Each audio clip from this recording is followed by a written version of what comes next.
Olá pessoal, sejam bem-vindos a mais uma correção de provas do Cefet. É o raio-x da prova do Cefet de 2024, o conteúdo de Física. Vamos lá?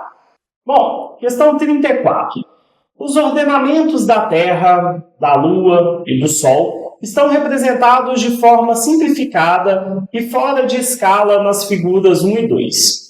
No modelo geocêntrico, a Terra ocupa uma posição central e os corpos celestes giram ao seu redor. Já no modelo heliocêntrico, o Sol ocupa uma posição central e os corpos celestes giram ao seu redor. Ambos os modelos devem explicar os fenômenos celestes observados e, preferencialmente, prever fenômenos ainda não observados. Então, repare a figura 1 e 2. A figura 1 é o modelo geocêntrico, então a Terra está aqui ao centro. E no modelo 2, nós temos o modelo heliocêntrico, que é o Sol ao centro. Tá? Como ele disse, né, não é fiel essa figura por não estar em escala e a gente sabe que a ordem é elíptica. Então, a órbita dela é elíptica, então, por isso, não retrata fielmente. Mas a título para resolver a questão, serve. Vamos lá. A figura 3 representa um desses fenômenos, as fases da Lua, observado da Terra durante aproximadamente 30 dias. O ciclo da Lua ele tem aí 29 dias, entre 29 e 30 dias, na verdade. E aí você vai ver essas configurações da Lua, dependendo da posição que você estiver na Terra. Ao confrontar as imagens observadas na figura 3 com os dois modelos apresentados na figura 1 e 2, é correto afirmar que, basicamente, o que ele está te perguntando é o seguinte: fase da Lua acontece em qual modelo ou nos dois modelos? Então a gente precisa voltar lá na figura para poder entender como que a fase da Lua vai acontecer. As fases da Lua, ela acontece devido à sombra que a Terra causa na Lua. Como vocês sabem, a Lua não emite luz, ela não tem luz própria. Ela somente recebe a luz do Sol e reflete essa luz na Terra. Então, o que acontece, você está vendo, é uma reflexão de luz, né? Bateu na Lua, jogou para a Terra. Os raios solares, os raios luminosos vão bater na Lua e vão ser refletidos em direção à Terra ou em direção ao espaço no geral, né? O que a gente vê é os que vêm para a Terra. Bom, então toda vez que a Lua tiver uma posição, ela vai gerar sombra. Então aqui a figura não está favorável para você ver a ideia de sombra. Mas imagina só, se o Sol está mais aqui, você vai ver uma certa sombra da Lua. Você vai ver só uma parte da Lua aqui no modelo geocêntrico. Porque o que é importante você lembrar aqui? Você tem que pensar, procurar uma forma aqui para ver que vai existir de fato uma sombra na Lua. E nesse modelo aqui, heliocêntrico, também você vai ver sombra, que é o modelo que a gente usa hoje, né? Você vai ver sombra na Lua. Né? Se isso não existisse no modelo heliocêntrico, a gente não usaria ele, tá? Inclusive, é uma das formas de você verificar que a Terra tem uma superfície oval, tá? Porque você vê exatamente isso em algumas fases da Lua. Então, aquilo que eu falei, ó, você está vendo essa face mais arredondada aqui, essa sombra arredondada é por causa da sombra da Terra na Lua. Então, nos dois modelos, você vai ter existência de fase da Lua. Portanto, a resposta é a letra A. Bom, questão número 38. É comum vermos imagens de humanos que viveram na época da Era do Gelo, utilizando grossas peles de animais, como na figura a seguir, pois era um período no qual houve um grande resfriamento do nosso planeta. O enunciado fala o seguinte: não é um motivo adequado para essa representação o fato de as peles, pausa o vídeo, lê as alternativas, responde e volta aqui. E aí, fez? Você respondeu qual questão? Foi a letra C? Então você acertou.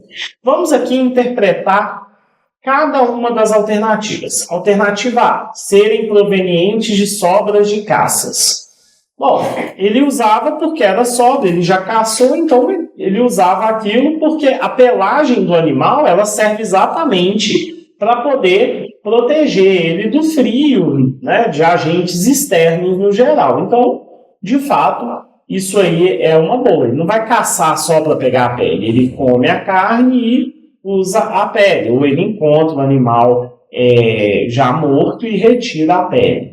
Tá? A letra B fala, oferecem um bom isolante térmico. Sim, de fato, qualquer casaco tem essa função, né, de oferecer isolante térmico, não deixar o calor ser perdido para o ambiente. Lembrando que calor ele anda no seguinte fluxo, no corpo de maior temperatura para o corpo de menor temperatura. Tá?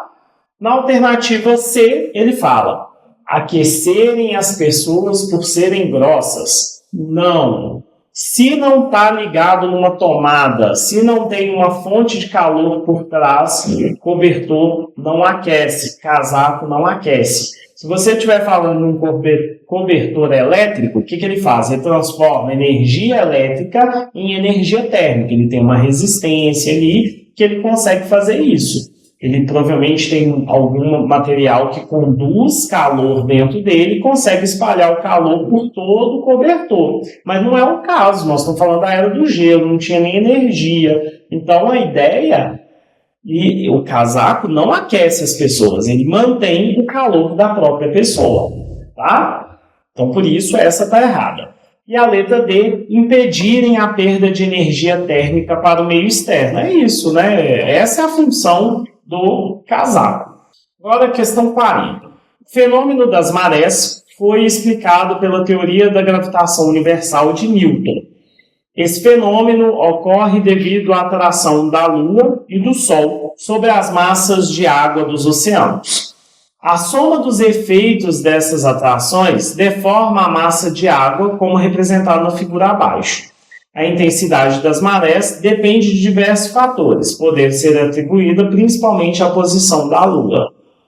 Então, quando a Lua, ela, de certa forma, está mais próxima da Terra, nós teríamos uma protuberância de água maior do que quando ela estaria mais longe, se essa fosse a ideia do que a questão está falando.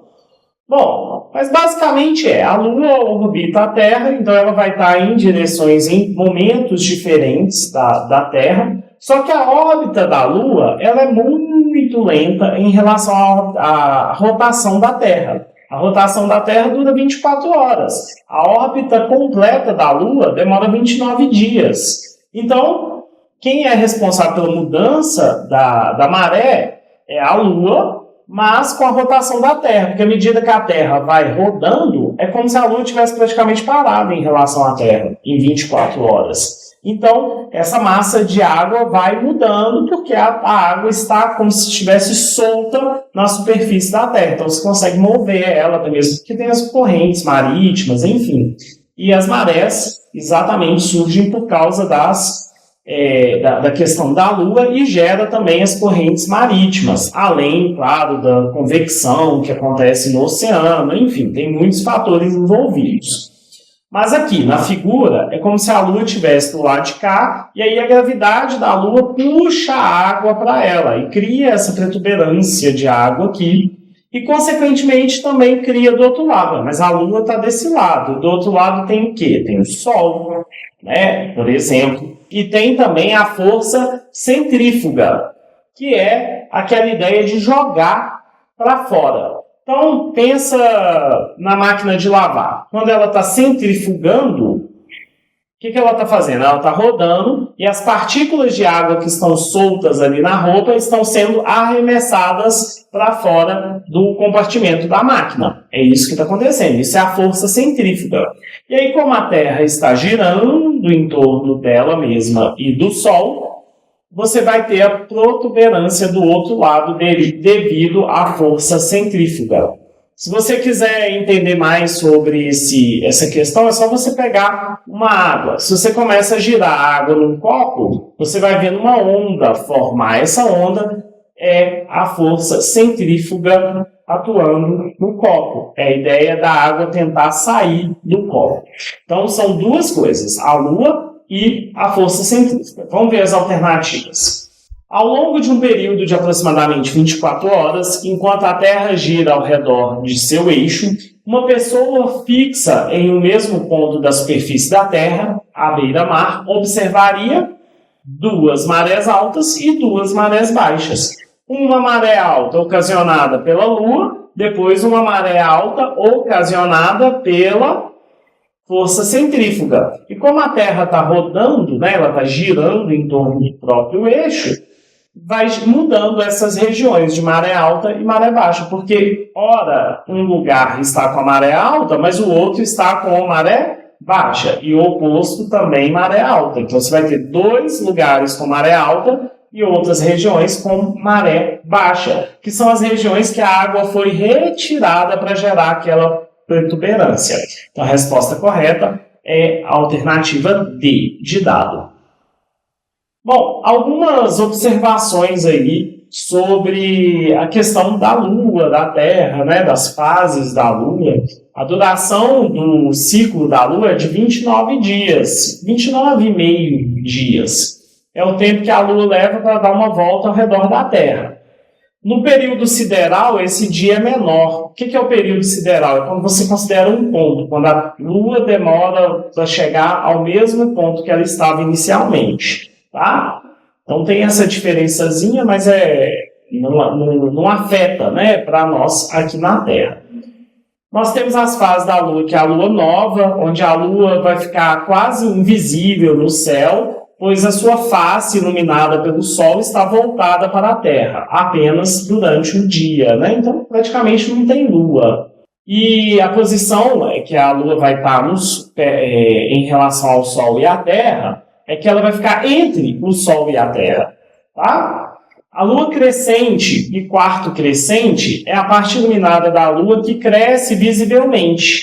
Ela vai ter uma aparência de um C aqui no hemisfério sul e de um D no hemisfério norte. A posição, a Lua, se move cerca de 90 graus em sua órbita em relação à posição da Lua nova. Então, o ciclo começa na Lua nova, vai para a Lua crescente. A Lua crescente é quando ela anda aí cerca de 90 graus em relação à posição inicial da Lua nova. A Lua cheia, a Lua está totalmente iluminada pelo Sol. Tá? Então, a aparência da Lua é bem grande, bem iluminada, com muita luminosidade durante a noite. Então, assim, vai iluminar as noites muito bem. É a melhor fase de iluminação da Lua. E a posição é que ela vai estar do lado oposto da Terra em relação ao Sol. E nós temos o fim das fases da Lua, do ciclo da Lua, que é a Lua minguante e quarto minguante, que a parte iluminada da Lua começa a diminuir até retornar à Lua nova. A aparência da Lua é que ela vai ter uma parte iluminada e aí ela vai voltando a diminuir, formando uma metade oposta à fase crescente. Então, a posição da Lua, a Lua percorreu 3/4 de sua órbita em torno da Terra.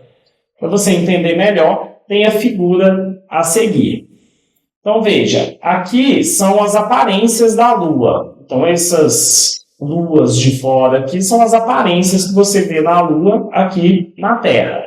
E aqui são as posições que a Lua vai atingindo perante ao Sol e a Terra. Então, quando você tem uma Lua nova, a Lua está entre o Sol e a Terra.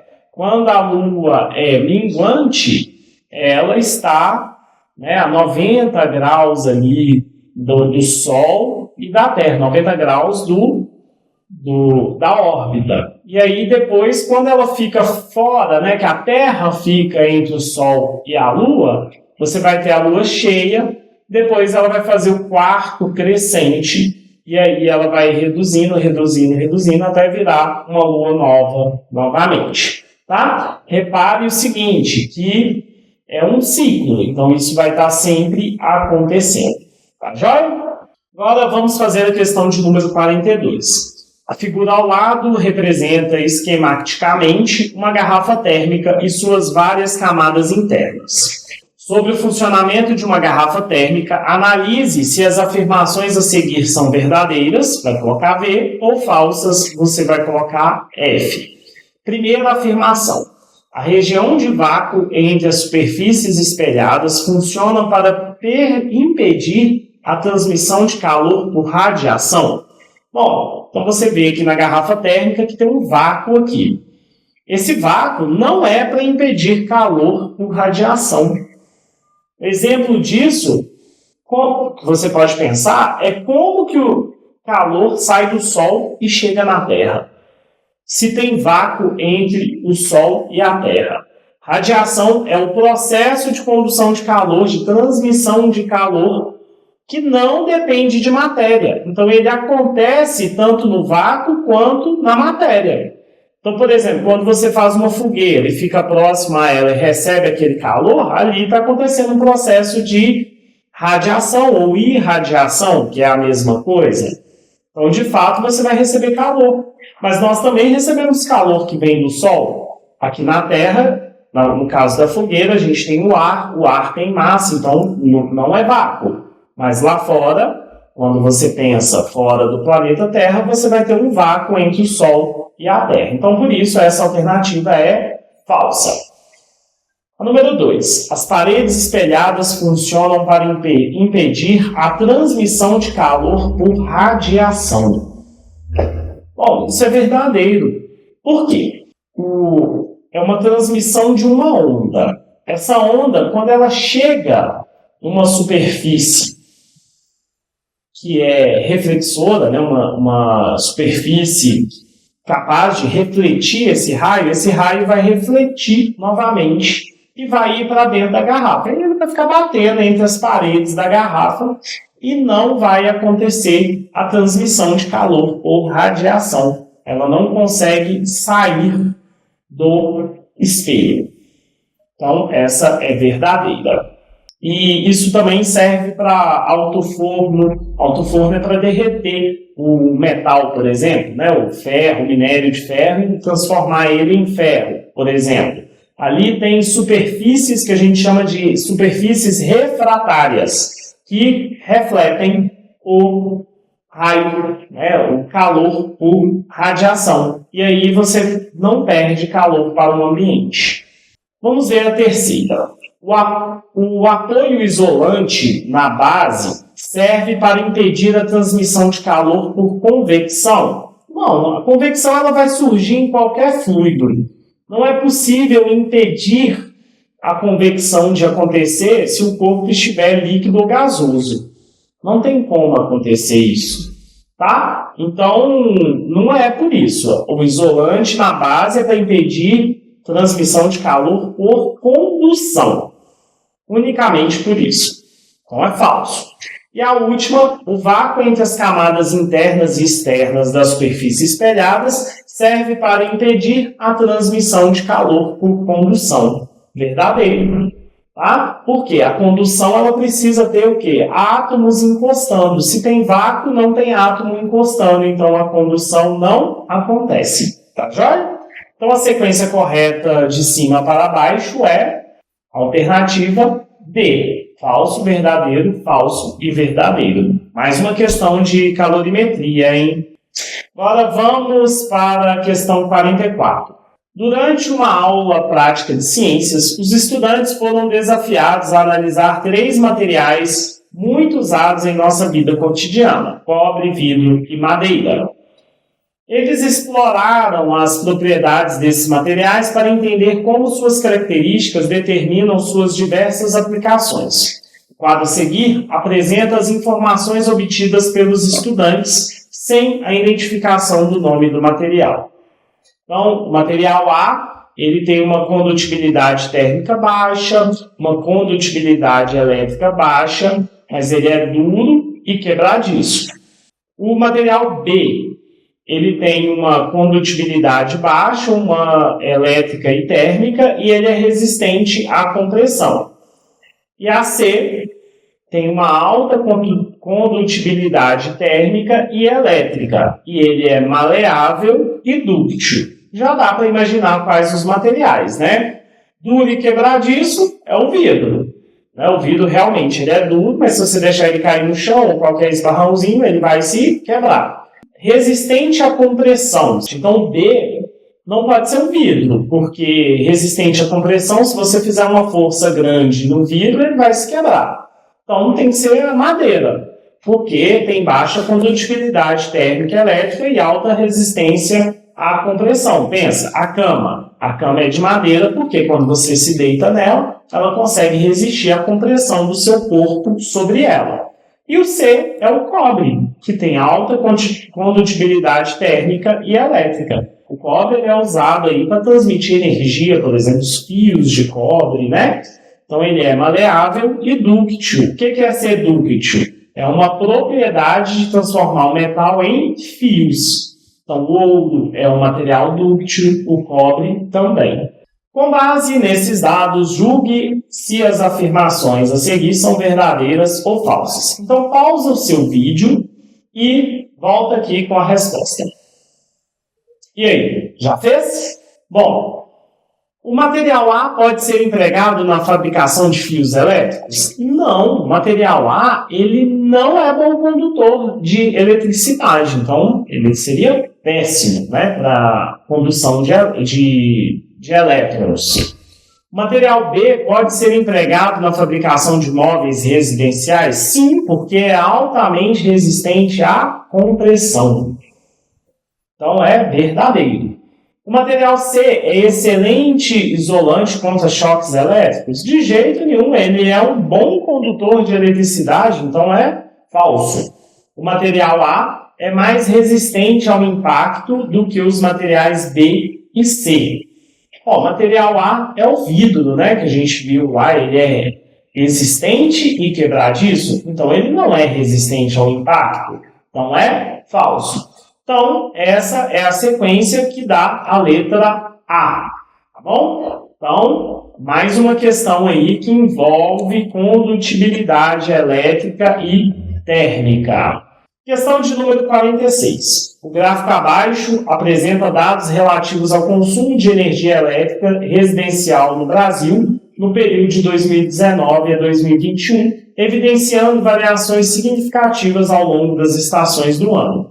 Então, tá aí o gráfico, né? Não vai ajudar muita gente aqui nesse momento. Vamos ler o que está pedindo o restante da questão. A tabela a seguir apresenta dados sobre o consumo médio diário de energia elétrica residencial para diferentes eletrodomésticos. A estratégia que poderia ser indicada ao cidadão comum para ajudar a reduzir o gasto energético durante os meses de maior consumo em sua residência é... Então está aí a tabela ela vai falar do eletrodoméstico, o consumo médio em watts, o tempo de uso diário e o consumo diário que aquele eletrodoméstico geraria. Então chama atenção, por exemplo, micro-ondas. Micro-ondas não é uma coisa que você usa o dia todo. E você usa por 1, 2 minutos. Então ele contou aí 0,25 horas, um quarto da hora usando micro-ondas. Consumo diário de 250 kWh, né? Não colocou kilowatts. O chuveiro elétrico tem um consumo de 4.500 watts.